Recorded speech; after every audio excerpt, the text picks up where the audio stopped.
Hello again, I'm John Terzak, and this is the individual version of the seafood pate and croute, or the salmon and croute dish, whatever you want to call it. I'm going to start by rolling out some of this store-bought puff pastry.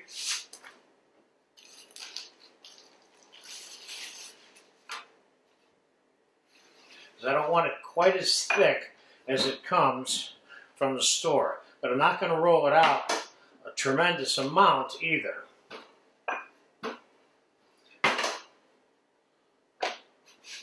I think that's enough. Now, what I'm going to do is I'm going to take something that's square, and I'm going to make a square out of the dough.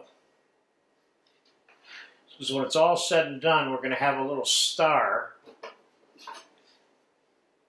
to wrap our seafood pate in.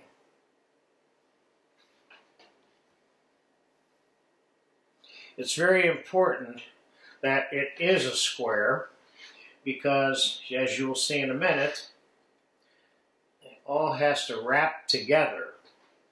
So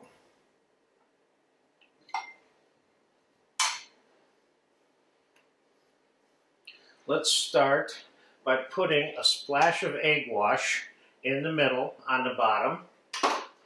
Let's put a piece of salmon. Let's put a piece of smoked salmon. Now let's take our mousse of salmon and add a little bit of crayfish, which is slightly cooked, and some shrimp that's raw, and some bay scallops that are raw,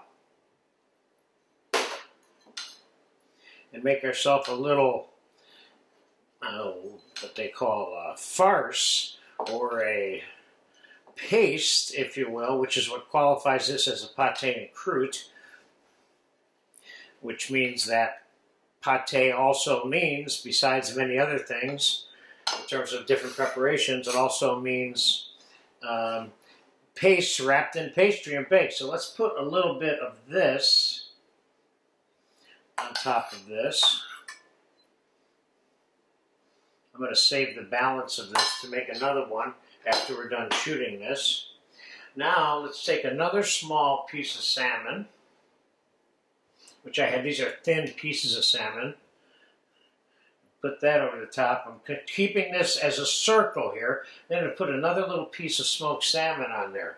Now, let's stretch the tips into the middle to overlap each other,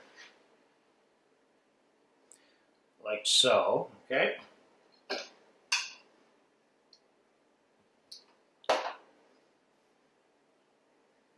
Now you understand the importance of why it needs to be a square. Now, we can pinch this together.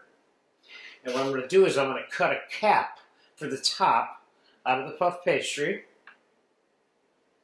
And egg wash that and seal the top together like that. And I'm going to transfer this. Put a little bit of flour on here. I'm going to transfer this to the pan that we're going to bake this on. Now I'm going to put this in the refrigerator and get it cold. And I'm going to bring it back out in about 45 minutes to an hour. We're going to egg wash it and we're going to bake it. And I'm going to show you the sequence of the baking temperatures. Then we're going to get it on a plate with some crayfish sauce and a little bit of butter sauce. I'll be back in about an hour. Okay, our little seafood pate and croute's been in the fridge for about an hour. Let's get it egg washed and get it into a 350-degree oven. This, of course, is your normal one egg yolk with 1 tablespoon of cream and 1 tablespoon of cold water mixed together. That's my favorite mixture for egg wash anyway, because it browns more with the egg yolk and cream. All right, so we're going to bake this at 400 for about 20 minutes, give or take. And then we're going to turn it down to 300 or 325 to finish it off. We don't want the mousse getting cooked too fast that's inside of there, okay? So It's in the oven, and I'll be back in about 20 minutes, so we're going to turn it down. It's been baking for 20 minutes, and let's take a quick peek at it before we turn the oven down.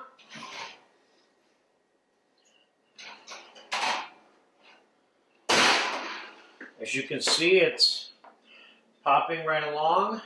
Now I'm going to turn this oven down to 300 to finish off this baking process. And so I'll be back in about 10 minutes and it's going to be done. It's been that additional 10, 12 minutes and it's baked and it's done.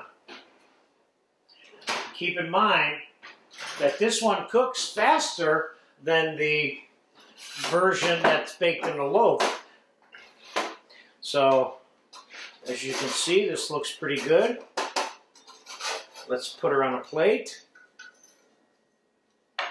I'm not going to put the lemon butter sauce with this, just the crayfish sauce, but you know, just any sauce you want to put on here. Shrimp sauce, lobster sauce, crayfish sauce, dill, lemon, cream sauce. If you want to put a coulis underneath this, no problem. This is a fun item, and you can make it up to the point where it's in that fridge and take it out and egg wash it and pop it in the oven when you're ready. Let's just put a little squiggle of olive oil in there for fun and a little pinch of chopped parsley. And part of the reason I made this for you today is so that if you are interested in making something like the seafood pate or salmon and croute, like I made in the adjoining video that we have of this item, and that's a loaf and it's bigger. This is an individual version of doing the same thing. So there you have it, the smaller version of the seafood pate and croute with crayfish sauce.